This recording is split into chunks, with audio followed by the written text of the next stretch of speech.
I know people will be wondering then, 2 to 3 years down the line, how much recovery has there been? In other words, how much of your normal self have you been able to get back to? Are there still some sticking points that are problems? Yeah, quite a lot. Motivation is still very difficult. I struggle, especially if it's a physical task, to get myself up and going. It took me a long time. I've had a lot of help from one of Julie's cousins. He's come round. We've got quite a large garden. He's helped us out, and he's been doing my gardening for me because I could not get myself to do it. Now, however, I'm getting back to the stage where, take yesterday for instance, I thought that it was a lovely day. I've got bad weather coming in, they reckon. So I got out and I mowed the lawn. Now, 6 months ago even, I would not have been able to do that. So I look upon that as good progress in terms of getting back into wanting to do things because they need to be done. My strength is not all back yet. I still get very tired. I still have sleeping problems, etc.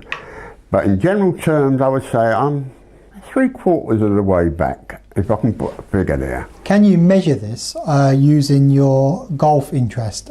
Because I know obviously you can do a half round, you can do a full round, 18 holes. What have you noticed about your ability? Not so much your accuracy, but more your stamina. Well, this last few weeks or couple of months or so, I've been quite good.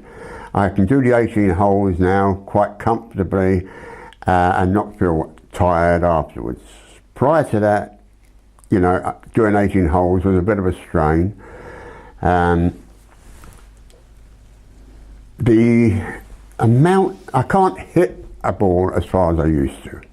My body won't allow that, but that's basically because of the operations to take the flap from my stomach has caused me to have a hernia.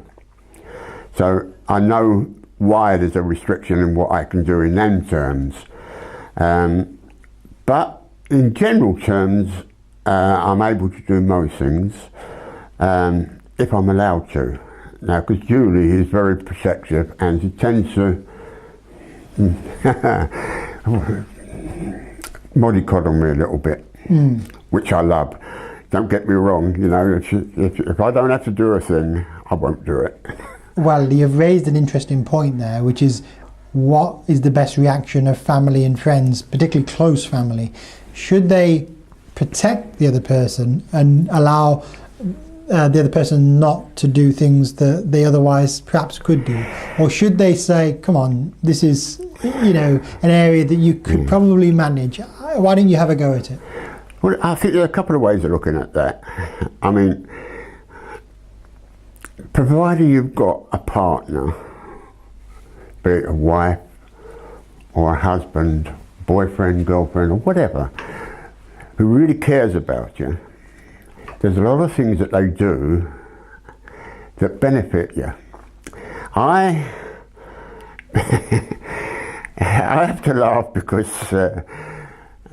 Julie does things to help me, and she makes lists. She writes out a list of little jobs. Do this, do this, do this, which helps me both physically and mentally. Mentally, because sometimes I can't think of what to do, so there's a list that makes it easier for me. But at the same time, it motivates me because she wants me to do something, so I'm doing it not only for myself, but I'm doing it for her. The only little tasks, she might say, get the flies out of the blinds in the conservatory, because they always seem to get behind there. I see she gives you the glamorous tasks to do. She gives you the glamorous tasks, the nice ones. Yeah, you could say that, yeah, like just wipe the windows and... But it does, it motivates me to do things. That's called activity scheduling, you know, where you set out the goals and you put on a list what you're going to do, and then you can have an objective to aim for. That's right. And then it basically gives you a little bit of extra motivation. Well, it fills in, if you like, when your motivation can be slightly lacking.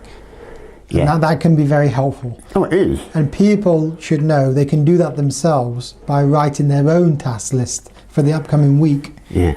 I don't have to do that. It's done for me, like, you know. Yeah, but you've still got the job of doing the tasks. So that's that's the main thing. Yeah. So she's definitely helpful. In general terms, how do you think she's managed with all this stressful time?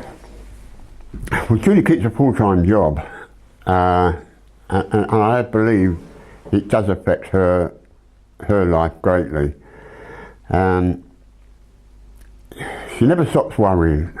I try to make light of things. I don't tell her when I'm feeling down. I don't tell her when I've got any pain. I don't tell her most of the things, so I don't worry her. Because she's such a caring person, you know, I think it's unfair that I should burden her with, you know, trivialities, if you like. Yeah. One thing we want to improve is support for carers themselves. Well, she's had no support. Yeah. That is sad, and I totally agree with you, because I could see that she could do with some help. You know, be it just going to meet in a tea room or something.